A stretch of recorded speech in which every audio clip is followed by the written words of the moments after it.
Hi, everybody, and welcome to the 29th episode of the Vassals of Kingsgrave Agatha Christie Reread.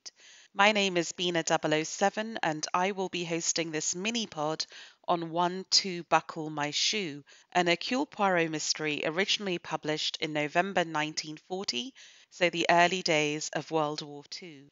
The reason why we're doing this as a mini-pod rather than a full episode will, I think, become clear as we get into the plot structure and the solution to this novel, but I think it bears huge interest to the reader who is looking at Agatha Christie to give us hints as to how society changed in this turbulent period. It is one of the books that has the most coverage of the political turbulence in Britain in 1940, both from communists, from the far right, from imperialists, and from revolutionaries. Between the publication of Sad Cypress and 1-2 Buckle My Shoe, the following historic events have occurred. In May 1940, the Battle of France begins. Winston Churchill becomes Prime Minister. The British suffer an ignominious evacuation from Dunkirk. The Battle of Belgium ends in Germany's favour. Rotterdam is bombed by the Germans. The Dutch Queen flees to England, and the Netherlands, therefore, is out of the war. Auschwitz-Birkenau opens. In June 1940, the Baltic states are occupied by the Soviet Union. Italy enters the war, the Battle of France ends, and the island of Guernsey, which sits between France and Britain but is British, is occupied by the Germans. In July of 1914, we have Mers el-Kebir. Now, this is very controversial. France has now fallen to the Germans. The French fleet sits at Mers el-Kebir, and even though we are allied to France, Britain bombs the fleet because they cannot afford for it to fall into German hands. The Battle of Britain also begins and ends. This is, of course, the big air battle where Germany tries to bomb England into defeat. And by whatever miracle, the Royal Air Force and our allies who joined us in that fight held off. Winston Churchill makes a famous speech. He says, "We shall seek no terms, we shall tolerate no parley, we may show mercy, we shall ask none." So you have to envisage Europe in which France, Belgium, and the Netherlands have fallen to the Germans, and Britain feels that it stands alone. In lighter pop cultural news, Bugs Bunny makes his debut. In August of 1940, and I think this is more relevant to 1-2 Buckle My Shoe because it gives a feel of how even in the Allied nations, the far right and far left were growing in power. Charles Lindbergh addresses an isolationist rally in Soldier Field, Chicago. He is, of course, a Nazi sympathizer and an American nationalist. Leon Trotsky is assassinated, consolidating Stalin's power in the Soviet Union. And Winston Churchill makes his famous speech about the Battle of Britain. Never in the field of human conflict was so much owed by so many to so few. I have to admit that line still brings a tear to my eye as I repeat it. In September of 1940, the Blitz begins. London is now being bombed. Remember that Agatha Christie is living in London in a flat at this time. She has recommenced her work as a pharmacist/nurse in London.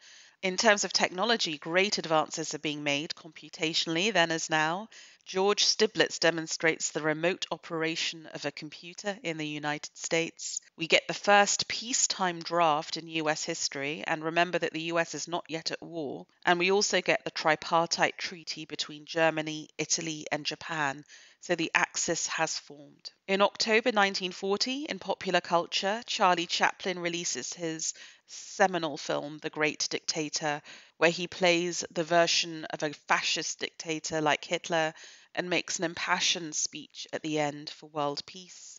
And in 1940, the month of publication of this book, FDR defeats Wendell Willkie to become the only ever third-term president of the United States. The town of Coventry in England suffers a blitz. And Disney releases Fantasia with stereophonic sound. The film flops, but we now know it's a great advance in the cinematic arts and sciences.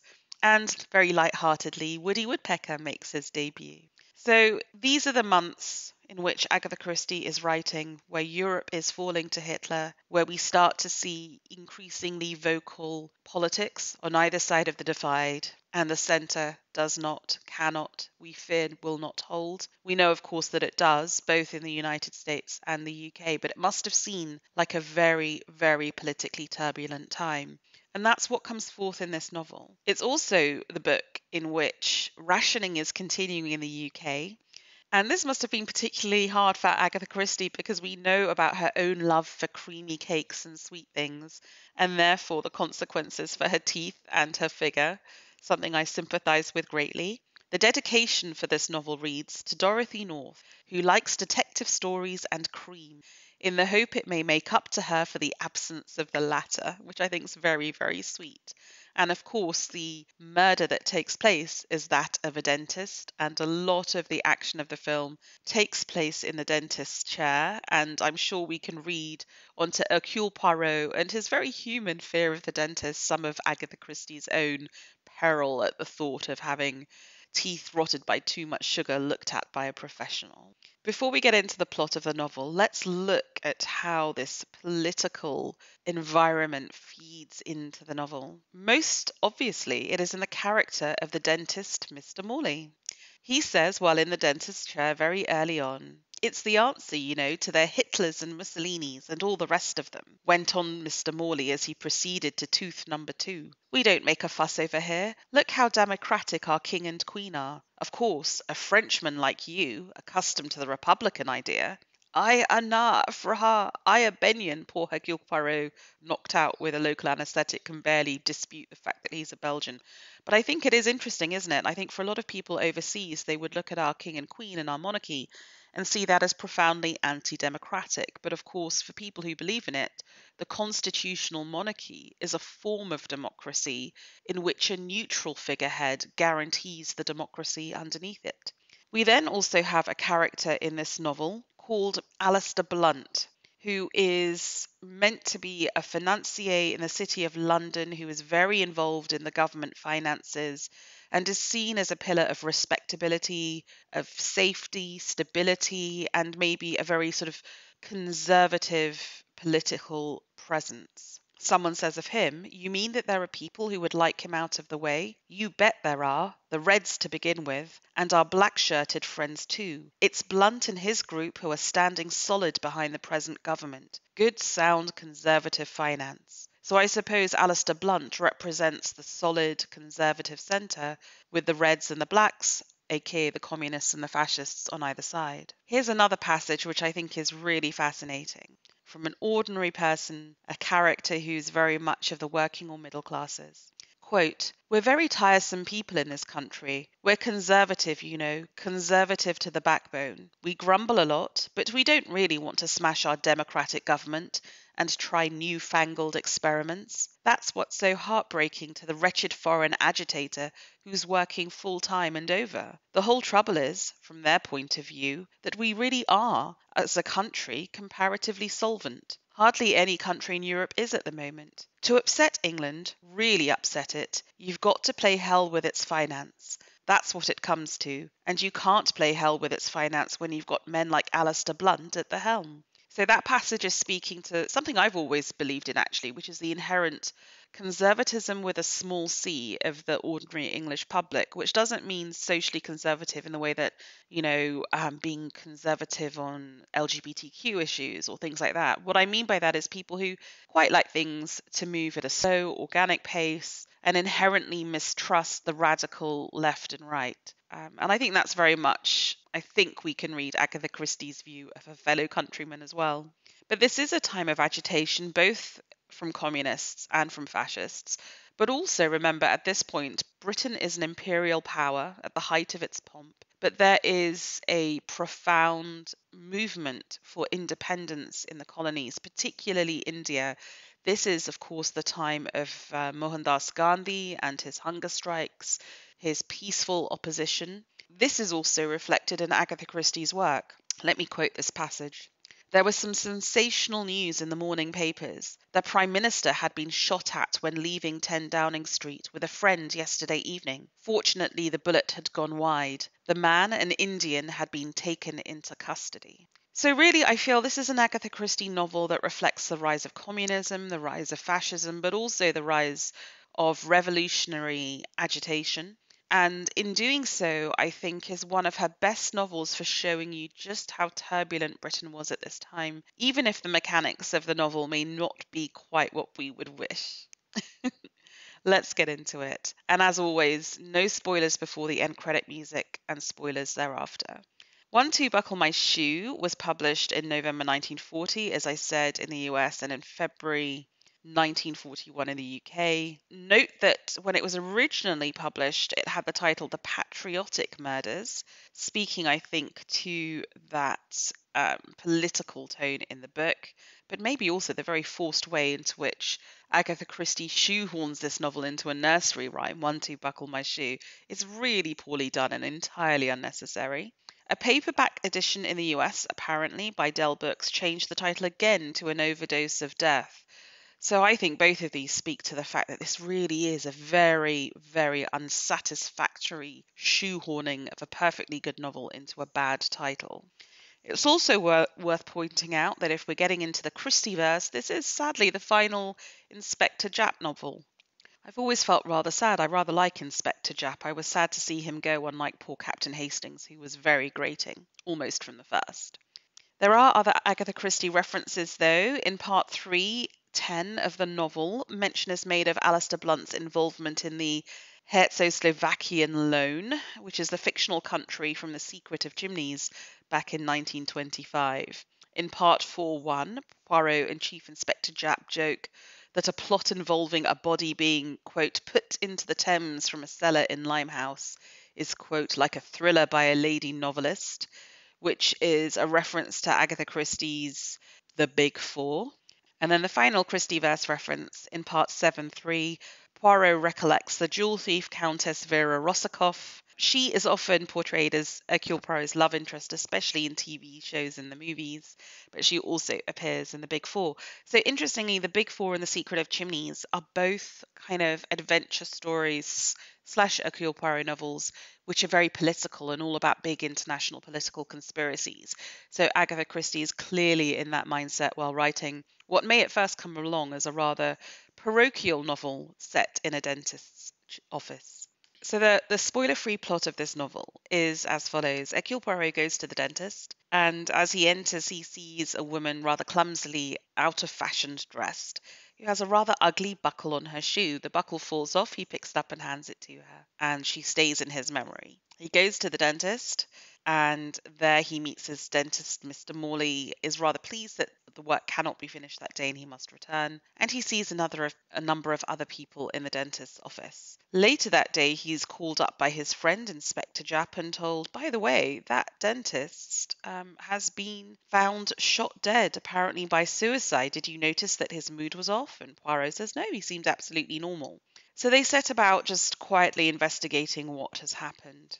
They then realise that Mr. Amberiotis, who we then realise is both a spy and a blackmailer, another patient of this very highfalutin Harley Street dentist, has been found murdered, and later on that Miss Sainsbury Seal, a retired actress, has gone missing. We also realise that another patient who saw the dentist that day was Alistair Blunt, the aforementioned incredibly important financier who many people would have a motive to mess with.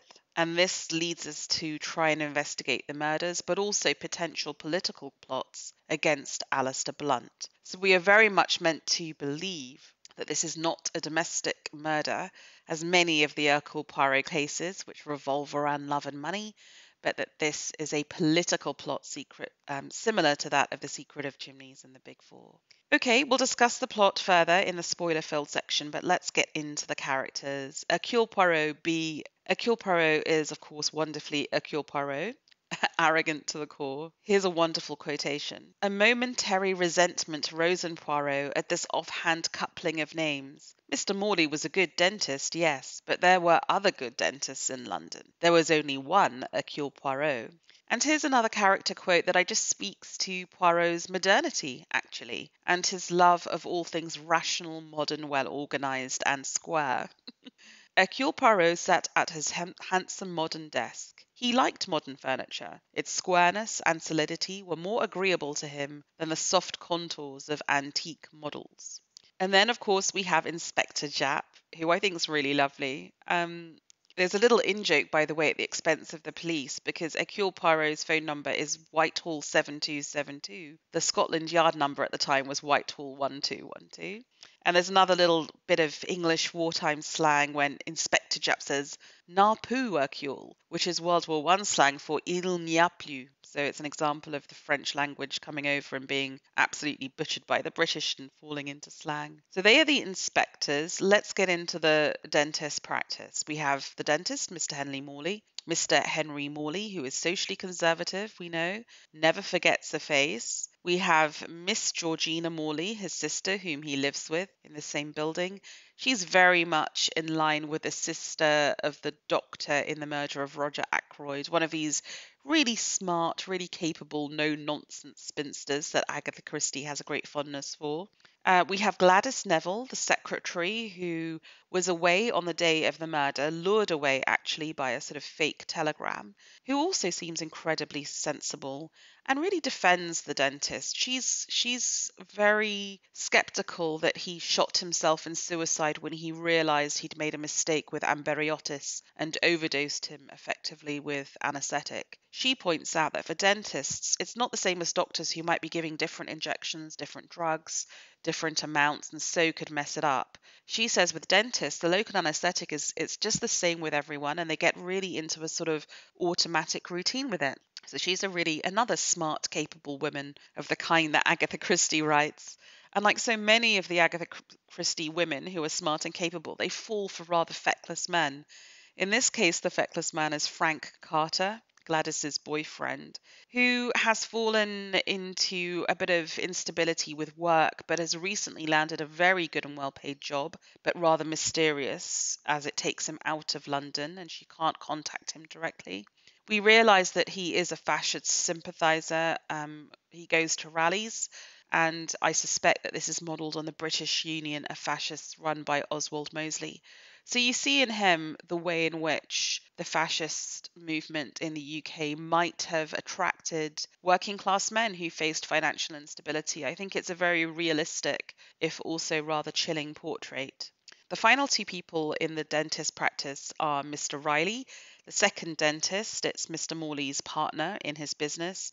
He's the junior dentist. We come to learn that he has Irish sympathies, which might also make him have political leanings, because, of course, Ireland was also a former colony with great reason to hate the British establishment, and maybe has a drinking problem. And then we have the comic relief of Alfred, the errand boy, whose job it is to let people in and out of the practice, and so very important for establishing who was or was not in the building at the time that Mr. Morley shot himself. The patients of the practice include Mr. Amberiotis, the spy, the blackmailer who is later found dead at his hotel, Miss Sainsbury Seal, the retired actress, and of course everyone knows in Agatha Christie, actresses and actors are always subject to suspicion. This is how she's described, rather uncharitably. Miss Sainsbury Seal was a woman of 40-odd with indecisively bleached hair rolled up in untidy curls. Her clothes were shapeless and rather artistic, and her pince-nez were always dropping off. She was a great talker. The next and most important patient, arguably, is Alistair Blunt, and this is the description of him. Alistair Blunt, those were the names that thrilled nowadays. Not dukes, not earls, not prime ministers. No, plain Mr. Alistair Blunt, a man whose face was almost unknown to the general public, a man who only figured in an occasional quiet paragraph, not a spectacular person. And if we look at Alistair Blunt's entourage, they include... Well, he has a late wife called Rebecca Sanseverato, echoes of Agatha Christie marrying a younger man and who was financially subservient. Alistair had married Rebecca when she was older and incredibly wealthy, very, again, smart and intelligent and capable in business. She had introduced him to the banking sector, and when she dies, he inherits her fortune and business and goes on to take it to an even higher level. So quite the power couple. Alistair lives with Mrs. Oliveira, who was Rebecca's niece. She's described as clacking like a big fat hen, which is rather unfortunate. And Jane Oliveira, her daughter, who is a young, attractive woman. Also living on the estate is Helen Montresor, their Scotch cousin. Jane Oliveira is seeing a young man called Mr. Howard Rakes, who we know is an anti-capitalist, a dangerous and attractive young man. So all sorts of political torrents wandering around this novel, and the idea is whether the real target was Mr. Henry Morley or whether he got mixed up in effectively a political assassination attempt on Alistair Blunt. In terms of how the novel was received at the time, E. R. Punchen in The Guardian reviewed the novel in December 1940 and said, Mrs. Christie has to work coincidence rather hard, and the plot is more ingenious than probable, since the culprit could, and certainly would, have reached his end by simpler means than murder. And I have to say, I completely agree with this, and that's the reason why this is a mini-pod, and we'll get into it in the spoiler part of the discussion. As to whether the novel is progressive or regressive, actually there's remarkably little anti-Semitism in this novel, and especially given that it's set in the world of high finance, which in previous decades Agatha Christie would have very casually and in a very anti-Semitic way have linked with the Jewish race, but she does not do that here. There is one thing that's a little bit dodgy, and it's about Irishmen. Did he get on well with his partner, Mr. Riley? Miss Morley replied acidly. As well as you can ever hope to get on with an Irishman. What do you mean by that, Miss Morley? Well, Irishmen have hot tempers, and they thoroughly enjoy a row of any kind. Mr. Riley liked arguing about politics. So not clear whether that's Agatha Christie's view, or just Miss Morley's view, or the view of the general British public at the time. I suspect it probably hints at a cliché about the Irish personality that was generally abroad at the time, and not a very flattering one at that. In terms of adaptations, this novel was adapted in 1992 for the David Suchet Agatha Christie's Poirot series. It's very faithful to the book, but it does slim out some of the characters, thank goodness, like Rakes, Riley and Barnes. I actually think it's a rather good adaptation in the changes that it makes. I think it makes the novel better in some respects. You also get a little prologue set in India with real footage of Prince David's royal tour, which is quite cool. It has a very sinister tone. Some of these adaptations can be very twee, but this one is very self-consciously dark, sinister, political, brooding. It feels like a wartime novel.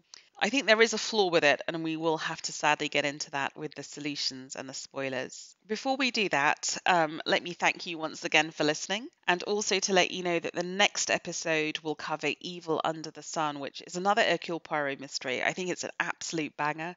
I think it's really great, and we will do that as a full episode. So if you want to read ahead, please do. There's also a fantastic big budget movie starring Peter Ustinov as Poirot and featuring an amazingly catty rivalry between Diana Rigg and Dame Maggie Smith. So very well worth a watch.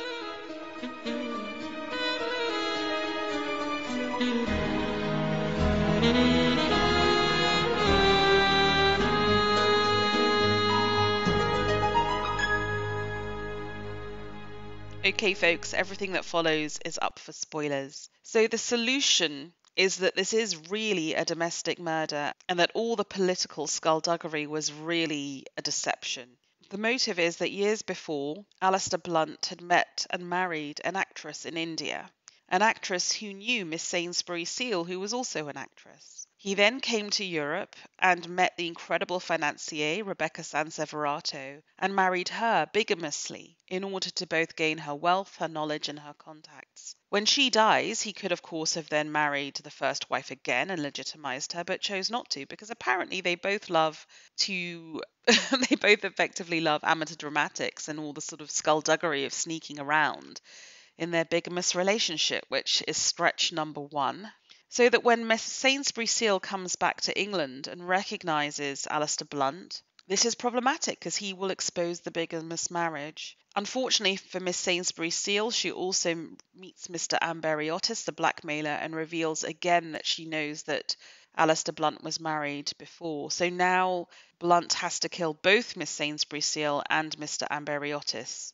He also kills the dentist. The dentist, of course, would be able to identify people by their dental records. The whole thing is really rather ridiculous. And we realise that Helen Montresor, the Scotch cousin, is really the first wife in disguise. There is more to get into about how this is discovered, and basically it comes down to shoe size, stocking size, and the fact that Hercule Poirot realises that there are actually two Miss Sainsbury Seals, one with brand new shoes and one with very worn shoes, and that the shoes are both different sizes. And by this point, anyone who's read Agatha Christie realises that anyone who's an actress is suspicious and that people can take on and put off identities at whim. There are references to real-life crime in this. Japp wonders if Poirot thinks they will find Miss Sainsbury Seal, quote, cut up in little pieces like Mrs. Ruxton. Mrs. Ruxton was a very poor woman who was murdered by her husband in 1935. Their maid, Mary Jane Rogerson, was also murdered, and their dismembered bodies were discovered in Dumfriesshire in Scotland. The remains had been there for 12 to 14 days, which is horrific. Some parts were wrapped in a special souvenir edition of the Sunday Graphic newspaper, which had only been circulated in the Morecambe and Lancaster region. The husband was tried, found guilty, and hanged in 1936. I think the problem that most people have with this novel is that the plot mechanics are really convoluted and complex, and even though they all make sense because there are no plot holes, Agatha Christie knows her business with plotting, just all feels rather ludicrously complicated. And that if you're Alistair Blunt, there are probably easier ways to go about dispatching two people who could expose your bigamy.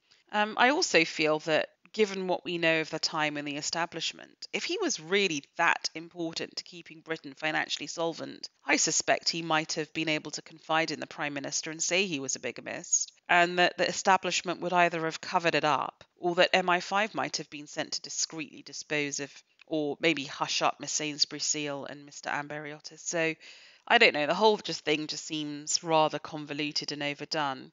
But I think there is something rather neat about the fact that with Agatha Christie, very often the solution to murders are so simple and so human and lie in human nature and human wants and desires. Sex, lust, love, money, they are at heart very believable and simple murders. And I love the idea that the communism, the fascism, the Indian and the Irish revolutionaries, this is all a smokescreen to something far simpler.